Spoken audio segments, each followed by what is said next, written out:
Saludos, sean todos bienvenidos a este tu espacio, Ramón el Teacher Rodríguez. Costumbre es ya invitarte formalmente a que haga la debida suscripción aquí en YouTube para que te lleguen todos nuestros programas y comentarios diversos de todo lo que acontece en el mundo.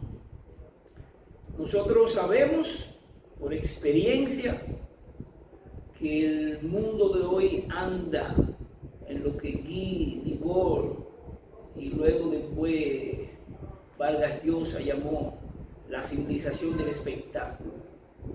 La gente quiere temas de tragedias, de espectáculo, chisme, farándula, todas esas cosas. Sin embargo, este programa tiene como objetivo tratar de llevar temas culturales, políticos, de todos los niveles, pero sin descuidar que la familia del mundo necesita más cultura. En ese sentido, entendemos que no podemos pasar desapercibido un acontecimiento histórico de grandes magnitudes por lo que significó en el mundo. Me refiero al festejo del 248 aniversario de una gran nación, los Estados Unidos. Tiene sus admiradores y también tiene a quienes le critican muchas cosas. De todas formas, es innegable que los Estados Unidos es una gran nación, pero es bueno saber y no ocultar jamás que esa grandeza, mucha de esa grandeza, se debió a un gran dolor de los países americanos, de Latinoamérica. Por eso vamos a verlo más adelante. Pero ¿por qué la grandeza de esta nación? Eso hay que conocerlo en términos históricos. Los Estados Unidos se formaron sin un vestigio de feudalismo. Hicieron todo un plan, todo un proyecto a nivel de compañía para poder establecer una nación. Esa que hoy vemos ahí, 248 años después, claro, aunque mucho antes, ya en el 1620, es cuando se da el famoso Pacto de Mayflower, que está aquí, en este libro que nosotros recomendamos.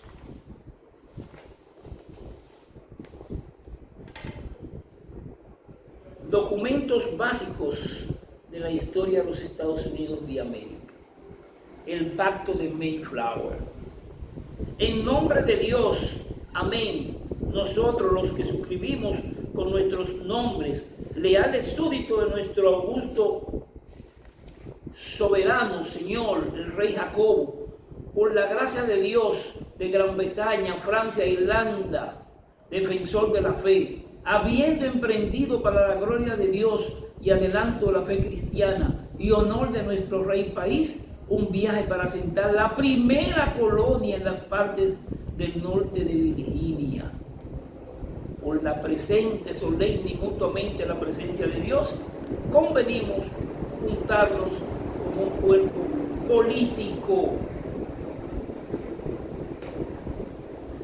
Estamos diciendo que esa nación se formó bajo un pacto, que si bien es cierto que el elemento de la religión siempre estuvo, hubo un pacto económico. Además, insisto, en que no había una sola huella de feudalismo. Con el tiempo, ¿qué aconteció? Lo que siempre decimos, lo que vivimos en islas y países pobres, que la lucha de los grandes de la metrópolis impactaba fuertemente a las colonias. En el caso de los Estados Unidos, cuando se da la guerra de los 7 años, la famosa guerra de Francia contra Gran Bretaña, Gran Bretaña no tuvo más opción que poner impuestos a las 13 colonias. Estamos hablando de Delaware, Georgia, la Carolina, Massachusetts, 13 colonias. Entonces le ponen impuesto al papel, le ponen impuesto al té, al timbre, entiéndase que todo documento que se hacía, que había que sellar, había que pagarlo. Entonces surge lo que los colonos llamaron no taxation without representation. ¿Por qué tenemos nosotros que dar impuestos si no tenemos ningún tipo de representación? Esa situación se da. Evidentemente que hay una figura que se proyecta grandemente. Es la figura de George Washington, primer presidente de los Estados Unidos, 1789.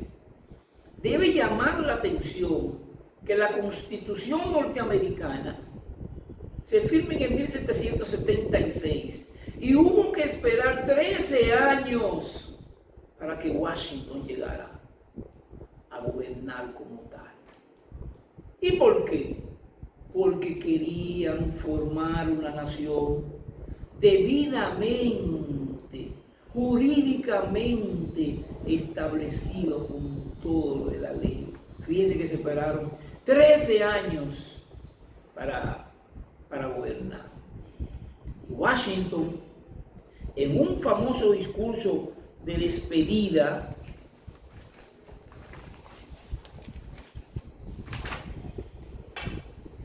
aquí, George Washington, discurso de despedida, estableció todo lo que fue una norma conductual en la nación, incluso 248 años después.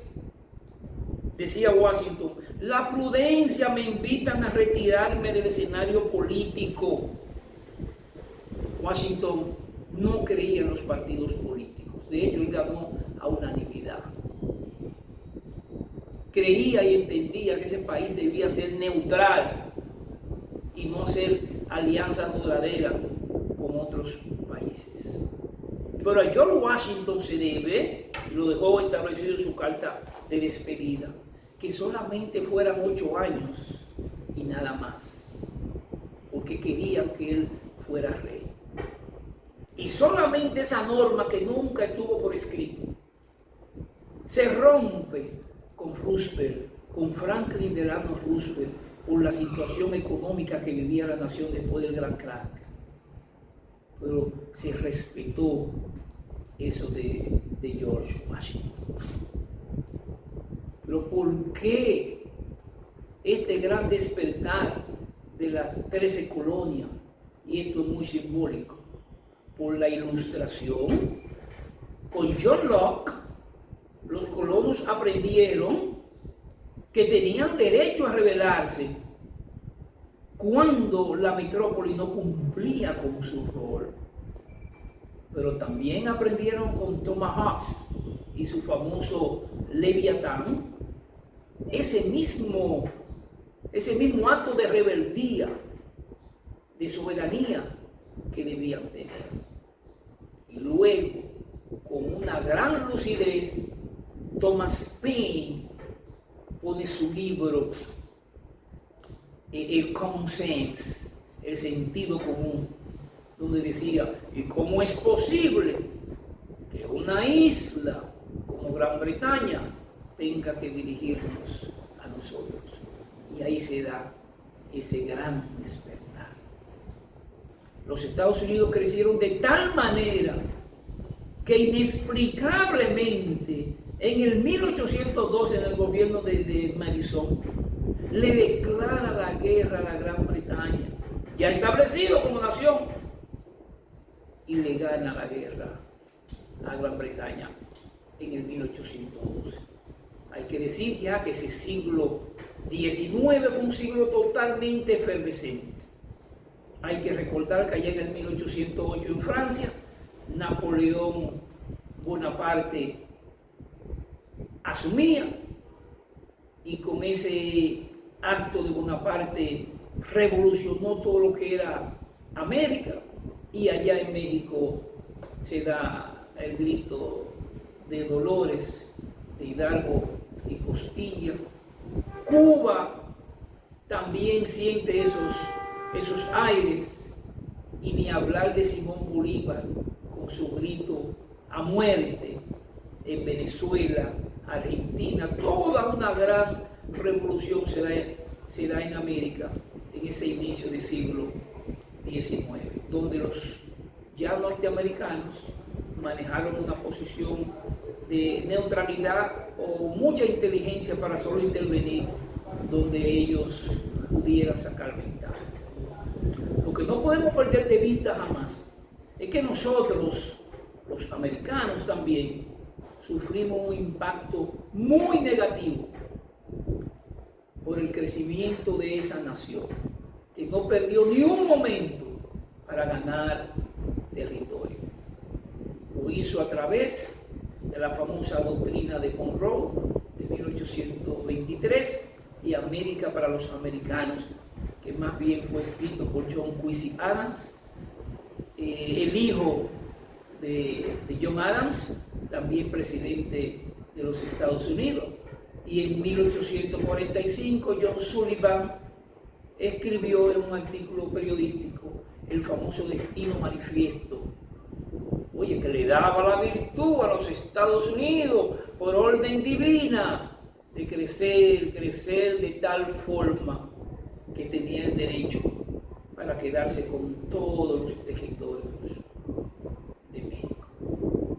Entonces, es una gran lista de países que sufrimos la embestida de los norteamericanos.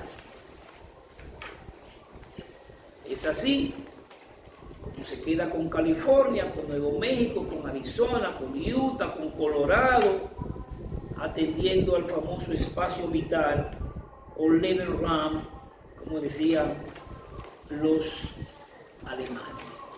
Esa es la situación que se da. Ahora, para que América no lo olvide, en el 1831 invadieron Argentina, en el 1846 México, quitándole los territorios que ya hemos mencionado. En esa guerra, Henry David Thoreau y el mismo Lincoln levantaron su protesta. A Lincoln eso le iba a salir caro en términos políticos. Henry David Thoreau, aunque es poco conocido, es el maestro de Mahatma Gandhi, pacifista. En el 1882 invaden Argentina, en el 1853 a Nicaragua, en el 1856 a Nueva Granada, en el 1859 a Paraguay, en el 1894 vuelven e invaden a Nicaragua y a México en el 1914 otra vez. Haití en el 1915 y a nosotros los dominicanos, la República Dominicana de donde hago este programa, en el 1916.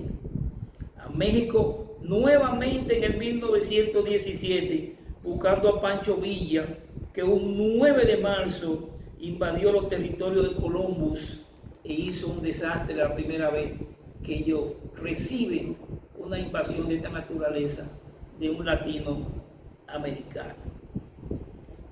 En el 54 invaden a Guatemala, en el 1961 a Cuba con Bahía de Cochinos, y ahí recibieron una gran derrota los norteamericanos.